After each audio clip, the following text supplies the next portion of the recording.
let's talk about the Chris Pine movie.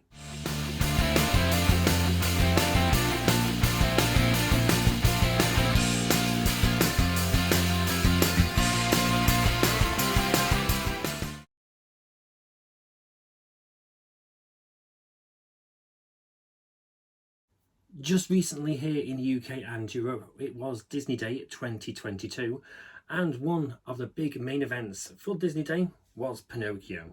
I'm gonna be a real boy. Now, I didn't watch it straight away on Disney Day because I had some prior engagements. Hi, my name's Leroy. This is my first drink. Ready? My name's Leroy. This is my last drink. Now, due to that, I actually ended up watching Pinocchio about 4 or 5 days later after it was released. And yes, there was some bad things out there online, some bad reviews. But I thought, no, just ignore all that and let's see what I honestly think about the movie. And what I actually honestly think is, why did they bother? Now, I love the original Disney classic version of Pinocchio. It was one of my childhood movies. So there will be spoilers going ahead. But then again, this is an 80-year-old movie. Now, do I start off with the good points or the bad points first? Well, there's a lot more bad points than there are good points. So let's start off with the good points. Well, look at that, a wooden boy. A wooden boy.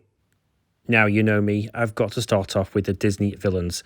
And Honest John and Gideon are looking amazing in this movie.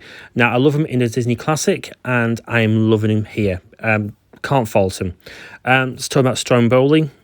Stromboli, don't love him as much. He acts like he's a bit drunk in the movie, and we do get to see a lot of the coachman in this movie as well, which is played by Luke Evans, so I can't fault that as well, because Luke Evans is an amazing actor, and playing the coachman, again, can't fault it.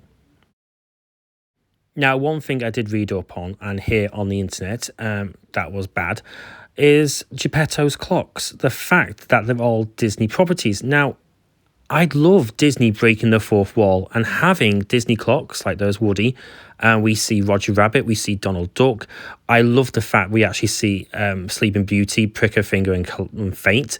And we also see later on in the movie Snow White getting given the apple by the hag and then collapsing into her coffin. That's just hilarious. So this is a perfect scene to transition into the bad points of the movie. And one of the huge letdowns of the movie is the writing. For example here, why is Pinocchio fascinated with horse manure? Why? No idea. And then there's a joke about Honest John changing Pinocchio's name to Chris Pine. It doesn't make sense.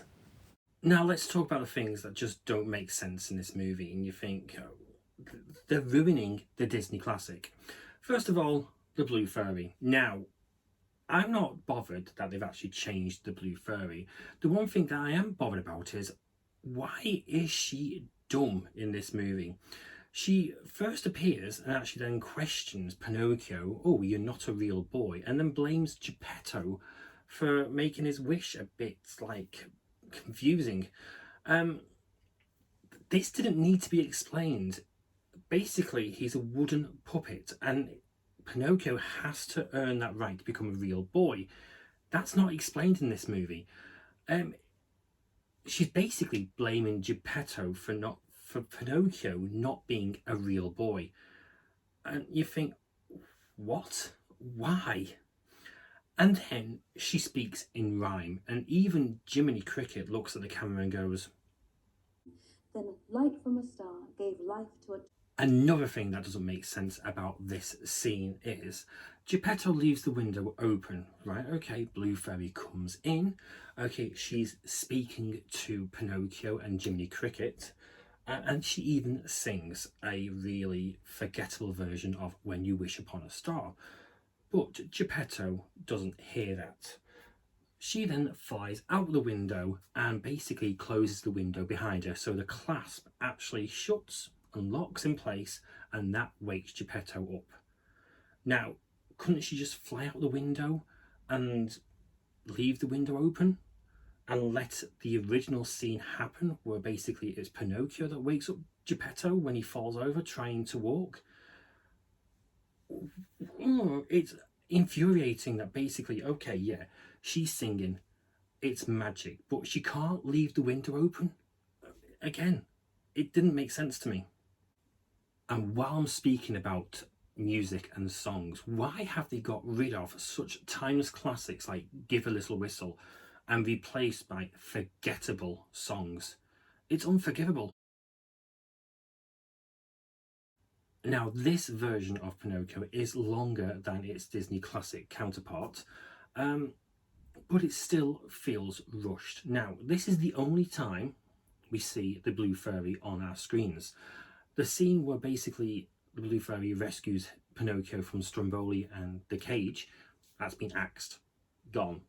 We'll more about that scene in a minute, because that's another scene that doesn't make sense. There's going to be a little, there's going to be a little, what's the word I'm looking for, theme across this video about things not making sense.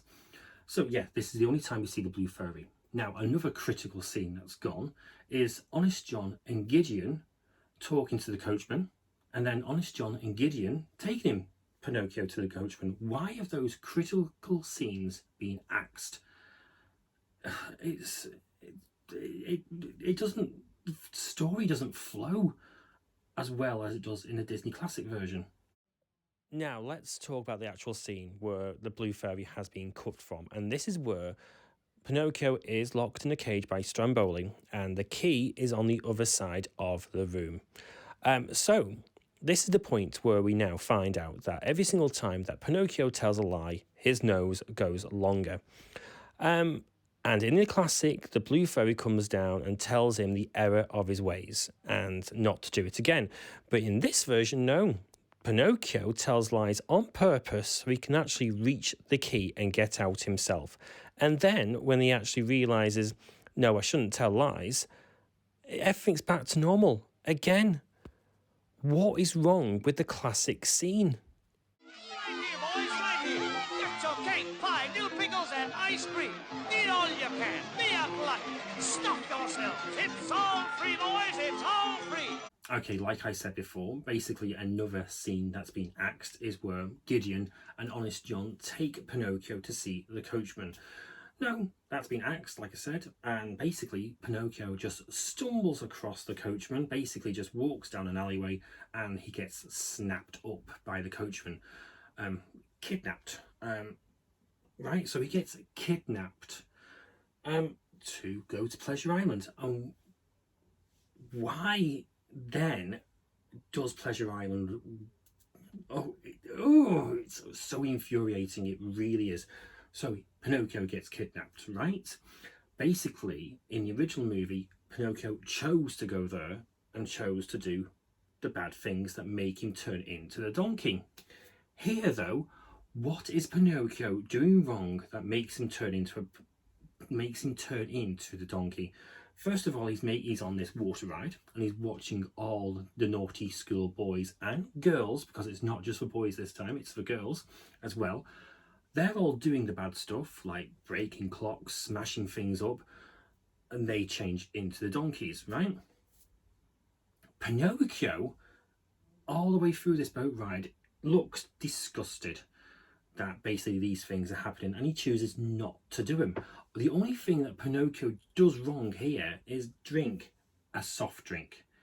So the whole concept about Pleasure Island does not make sense, because A, he's kidnapped.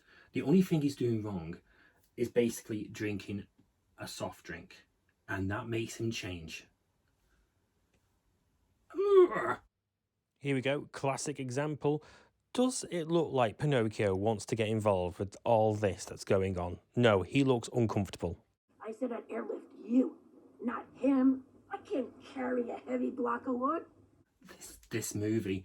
Right, so you've just seen the scene where basically Sophia, a really forgettable character, refuses to carry Pinocchio and Jiminy to Geppetto.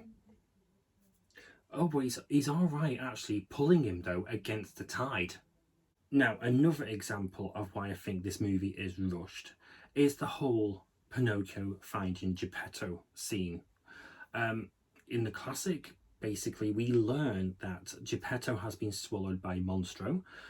So basically, Pinocchio goes under the sea and he's crawling over, well, he's walking on the ocean floor to find Monstro.